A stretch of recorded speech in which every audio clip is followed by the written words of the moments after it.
cannot miss. So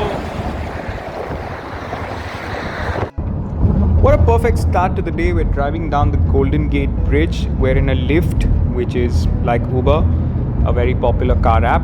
And we're getting to the other side. There's a vista point there. We're going to get views of the Golden Gate Bridge from there and then walk back.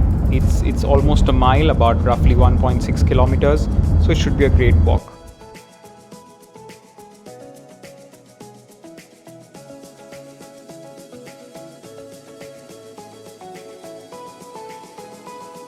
We're in the middle of July, but this place is extremely windy and kind of cold.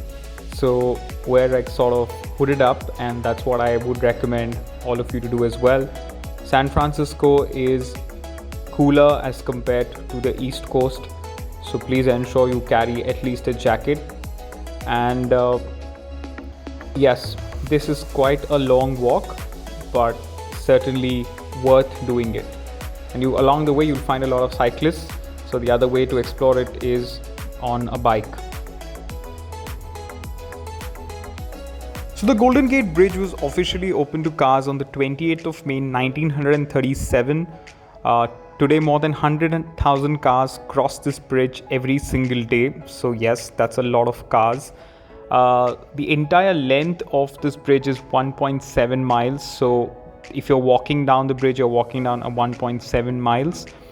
And originally the bridge wasn't supposed to be in this color. This was actually the material that was sourced, but it just stayed on, and it was constructed in only 4 years, so quite impressive. Just here at the Lombard Street 1070, and that's the GPS location. It's famous for its crooked street, and it's interesting to just stand here and see how these cars come. So I'm just going to also pan the camera so that you all could have a look at it.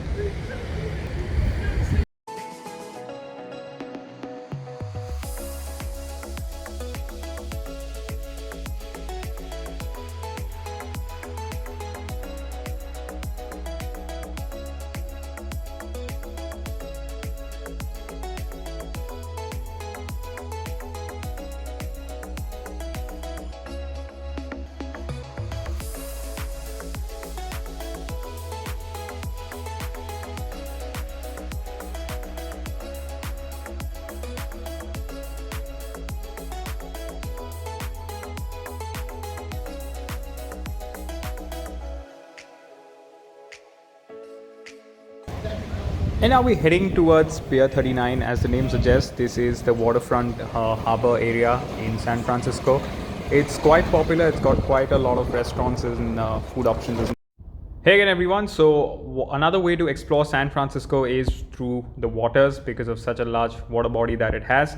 What we've done is from Pier 39, we've taken this red and white cruise. It's a fairly genuine and famous operator here. It's costing us about $45, and they're going to do a 90-minute cruise on the bay. They're going to be taking us under the San Francisco Golden Gate Bridge.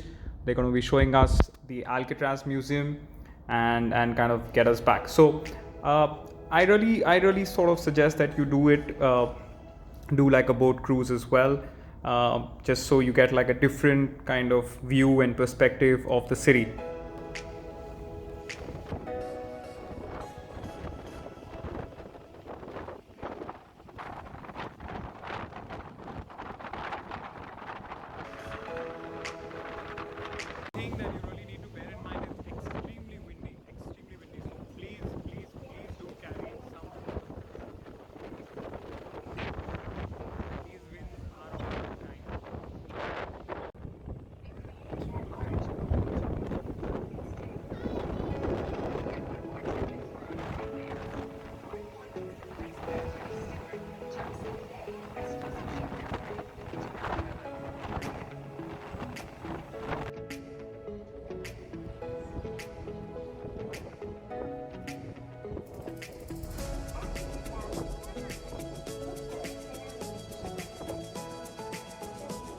Really here in the morning, and now this is the Alcatraz Museum. You'd have to book tickets if you need to visit the place. It was formerly a prison, And this also brings us to the end of this day, and tomorrow we are off to the other side of California. Hey, good morning and welcome to another day in California. I'm at Half Moon Bay. Behind me is the Pacific Ocean. It's a nice, windy summer afternoon, and I am just in love with the views that this place has to offer. But how did we get here in the first place? So, bit of going back into the day. We started our day from the Union Square station. We took the Caltrain that cost us about $5. It's a double-decker train. Being Sunday, it was super empty. And this train primarily gets you towards the south part of California, which is the San Jose side of it. Along the way, it crosses some of the popular places like Mountain View, where Google's office is, Menlo Park, where Facebook's office is, and we particularly are going to be getting off at Sunnyvale, and we have a friend picking us up from there and then driving us along the Pacific Coast Highway. Now, the Pacific Coast Highway is a truly scenic freeway that gets you all the way to San Diego, which is further south. And if you are planning a road trip from, say, San Francisco to San Diego, this is the route that you should take. Along the way, you will come across a lot of scenic vista points, a lot of scenic places. We are particularly driving towards Big Sur. We're headed there now, and we're going to just go there for the views. There's really no agenda. We're just driving down in that direction and just enjoying these views, and then we make a quick stop around Big Sur, and then on our way get back to a few other places. So there are close to 12 to 13 places where you can make stops across the Pacific Coast Highway. Obviously that depends to the length of which you're driving, but the popular ones are Big Sur, which we'll be hitting in a bit. Then there is the Half Moon Bay, which is where we'll be ending our day. Santa Cruz,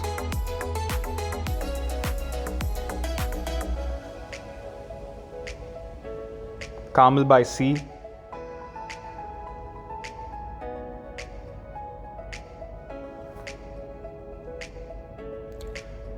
and along the route you find these vista points. Vista points are essentially viewing points or viewing decks where you could just take a quick stopover and explore the view.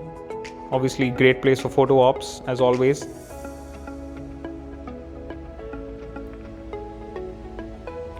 Just these nice two-lane roads with a canopy of trees, an ocean to one side, very similar to what I experienced when I'd gone down to Australia, more specifically Great Ocean Road in Australia. Had a very similar vibe, but of course this is beautiful in its own way as well.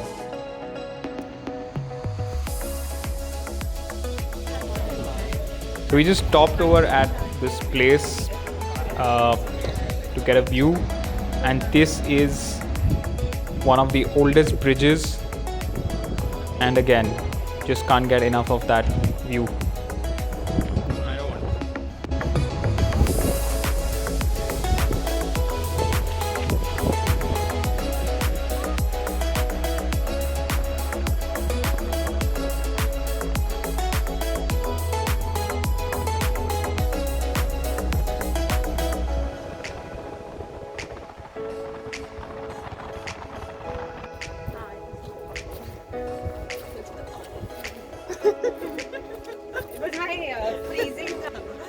So hi everyone, hi again, and that's our friend Avni who's got us to. Hey guys! Who's got us to what?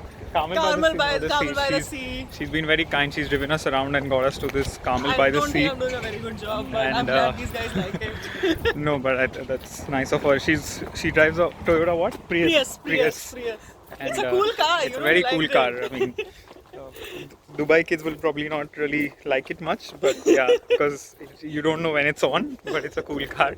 Yeah. It's contributing positively to the environment. Shimki's feeling very cold. And here. Shimki. You don't have to. I am the elusive wife. I don't appear on her. It's just you.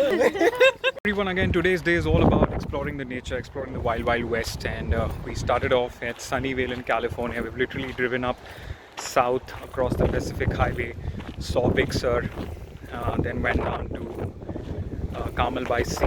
Now we've come to another beautiful spot.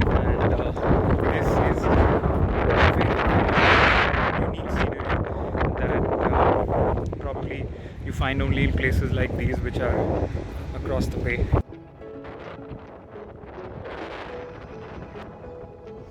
So this is so different from what we'd experienced in New York. If you do come down to the West Coast, take some time out and explore the Pacific route, Pacific Coast Highway, because this is why California is very different or unique, or they say like the West Coast is different. And there's no real agenda. You should just take a car and stop at these vista points. There are these nice places with nice restaurants and places that serve good wine, so maybe you can think of doing that as well. And now we're back to Union Station or San Francisco Station.